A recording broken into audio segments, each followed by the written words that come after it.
ça, je trouve que c'est intéressant de voir qu'une mesure nous amène à observer des choses qu'on n'avait pas du tout prévu d'observer au départ.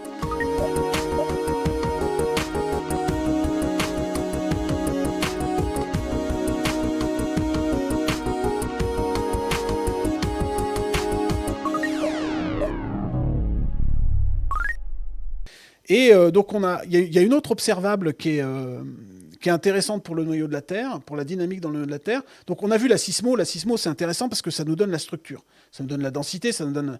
Alors on a besoin de gens qui nous donnent la physique des minéraux ou la viscosité ou le flux de chaleur à la surface du noyau. Mais il y a une autre observation, c'est les rotations de la planète.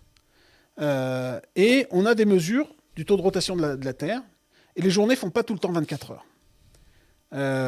Ça fluctue pas beaucoup, c'est de l'ordre de la milliseconde, mais... Ok, le graphique qu'on voit est en train de me faire bugger. Ah oui, alors ça, c'est sorti d'un... Ça, c'est une série qu'on a produite il y a une dizaine d'années. C'est ça la durée du jour qui varie. Alors ça, c'est une partie des fluctuations de la durée du jour. Ça, c'est après avoir filtré un petit peu le signal quand même. Mais... c'est ce que tu dis là, du coup. Ouais. Donc là, on a des oscillations de la durée du jour. Donc là, les unités, c'est des millisecondes. Donc là, on a des oscillations de 0,2 millisecondes. Donc il y a des périodes où la durée du jour est plus grande de 0,2 millisecondes que d'autres. D'accord ? Il y a quelqu'un qui demande si c'est pour ça que le dimanche passe vite et le lundi est toujours plus long. C'est des dimanches assez longs et des lundis assez longs, parce que là, c'est sur des périodes de 6 ans, en l'occurrence. Donc, c'est scientifiquement prouvé.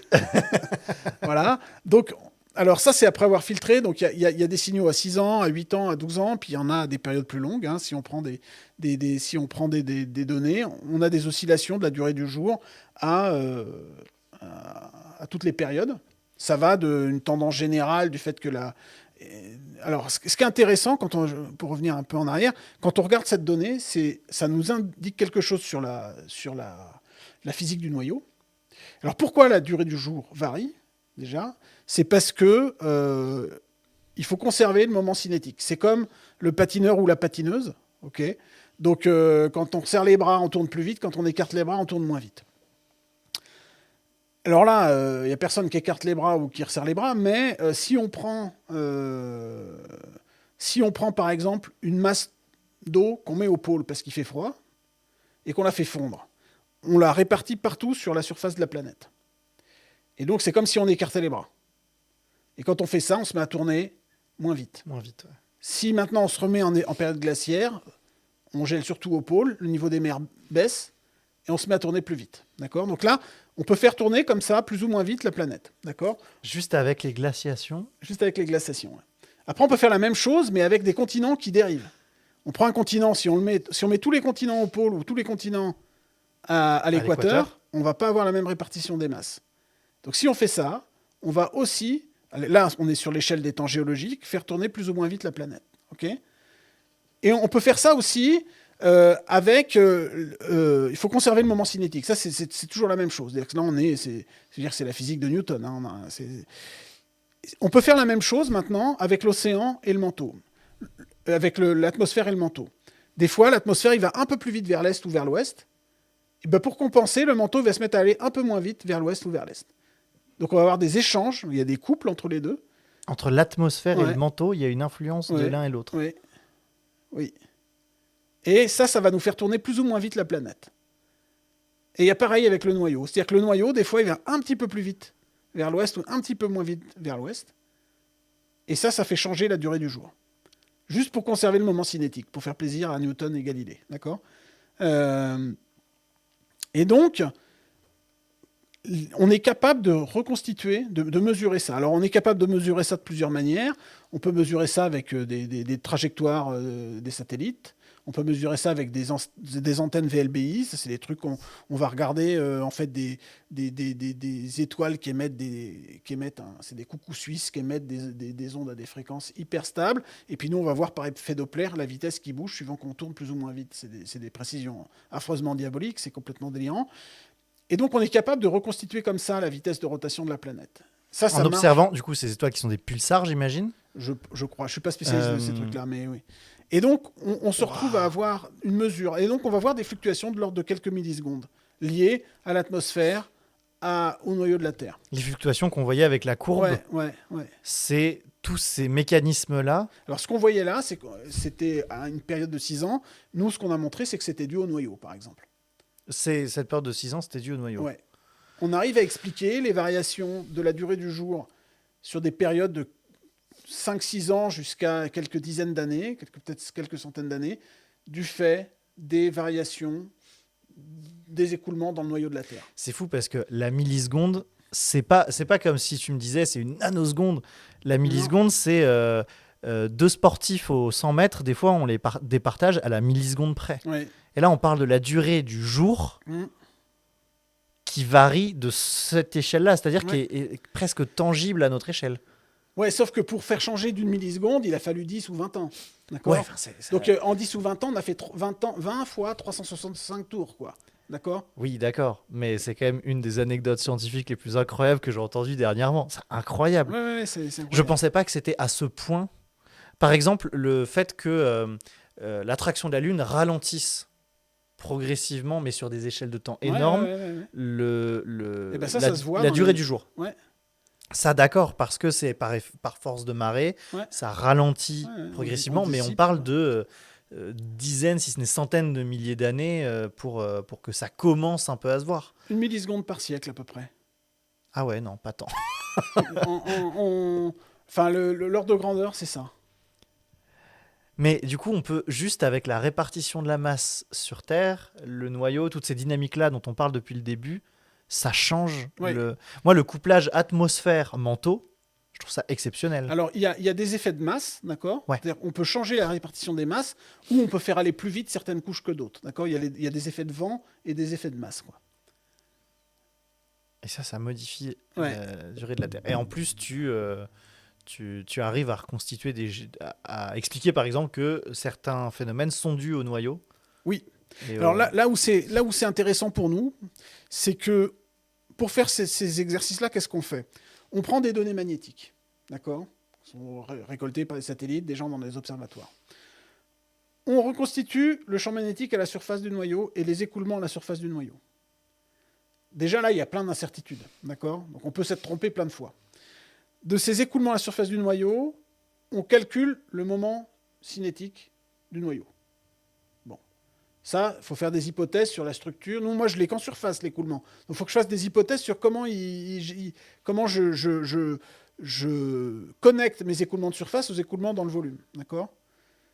Et ça, je calcule ça et je compare à la durée du jour.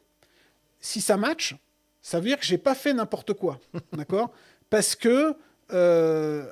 mais si ça match, ce qui est intéressant, c'est aussi que mon observation de durée du jour, elle est 100% indépendante de la donnée magnétique. Donc, j'ai pas une preuve que mes écoulements sont justes. Mais tu as un indice de confiance. J'ai un indice qu'ils ne sont pas complètement c'est pas aberrant. C'est pas aberrant, quoi. Donc, ça donne confiance. Et ça permet aussi d'expliquer des observations qu'on n'était pas capable d'expliquer autrement. La durée du jour. C'est fou. Et oui, on nous dit dans le chat, il y a même un barrage en Chine qui avait changé la vitesse de rotation. Je crois me souvenir, c'est le barrage des Trois Gorges qui a un tel volume d'eau que ça aurait changé. Mais je crois que c'est en dessous de la milliseconde quand même. Mais oui, je suis pas au courant de ça. Ça a créé une retenue. Donc j'avais vu passer des articles qui disaient ça, et c'était la première construction humaine dont on parvenait. On peut demander à la régie de checker d'ailleurs et de nous sortir un article. Ça me paraît beaucoup, moi. Mais il me semble que c'était la régie qui me fait signe en faisant calme-toi, Quentin. Mais il me semble qu'il y avait quelque chose comme ça où c'était potentiellement la première construction humaine qui influençait. Mais il me semble que c'était sur des échelles. Je me rappelle qu'il y avait un article sur un séisme de magnitude 8 ou un truc comme ça au Chili, où les gens avaient dit ça a changé la vitesse de rotation de la planète. Ce qui est vrai, dans le principe, sauf que c'est des ordres de grandeur en dessous de ce qu'on était capable de mesurer. Ah oui, ok. Donc on sait que théoriquement, ça fonctionne. Oui. Moi aussi, si je me déplace, je vais changer la vitesse de rotation de la planète. Mais pas assez. Ouais, ok. Oui. Donc, en l'occurrence, je sais pas. Moi, je suis pas au courant de ça. Alors, un truc qui est rigolo, c'est que la durée du jour, on peut la mesurer. Alors, attends, ils ont une preuve. La preuve, c'est Wikipédia. En 2005, des scientifiques de la National ont calculé que la masse de l'eau stockée dans le réservoir du barrage à pleine charge aurait des répercussions à l'échelle de la planète, allongeant la durée d'un jour de 0,06 microsecondes. Ok, donc on est à 60 nanosecondes, quoi. Ouais, on n'est pas sur le même ordre de grandeur non plus. Non. Et Voilà. c'est un effet calculé, pas forcément C'est pas mesuré. Ça, oui, probablement. Mais quand on remonte dans le passé, en fait, on peut avoir une idée de la durée du jour en regardant, parce qu'on n'a pas des données VLBI ou satellitaires avant les années 60, quoi. Donc avant, par contre, on a des éclipses. Or, les éclipses, donc ça c'est quand même une belle histoire de mesure. Les éclipses, la mécanique céleste, c'est des coucous suisses, quoi. Donc je sais que à tel endroit, si je dois observer une éclipse à 12h27 à tel point, et si je l'observe un petit peu plus tôt, un petit peu plus tard, ou un petit peu plus haut en latitude, ou un petit peu plus bas, c'est que il y a quelque chose qui a changé. Et ce quelque chose qui a changé, c'est probablement pas la trajectoire de la planète, mais ça peut être la vitesse de rotation de notre planète.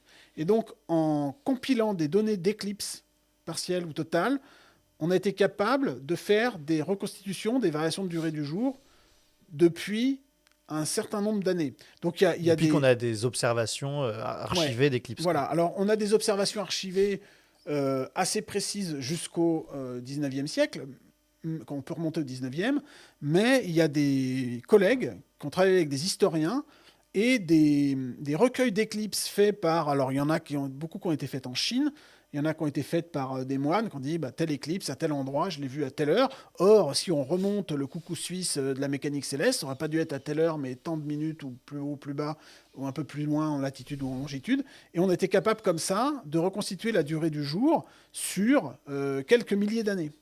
Alors évidemment, on ne mesure pas la durée du jour. Ce qu'on mesure, c'est l'intégrale de la durée du jour. C'est-à-dire que chaque jour, si je change la durée du jour d'une milliseconde chaque jour, au bout de 1000 jours, je vais avoir fait une seconde. Au bout de 10 000 jours, je vais avoir fait un certain nombre de minutes, etc. Donc, ce qu'on mesure, c'est tout ce décalage-là. Et puis, je peux faire quelques heures si j'attends 200 ans, quoi. Mais ça, c'est un travail de collaboration entre historiens et géophysiciens qui a donné des résultats assez chouettes. Et je trouve que c'est assez rigolo de voir ce type d'interaction. C'est je trouve, une des grandes forces des sciences, c'est de réussir à faire dialoguer des disciplines qui, en apparence, n'ont rien à voir, mais qui finalement ont des choses à s'apporter. Et ça, on regorge d'exemples partout en sciences. Et du coup, ça en a un nouveau pour moi, les historiens et les géophysiciens sur la durée du jour.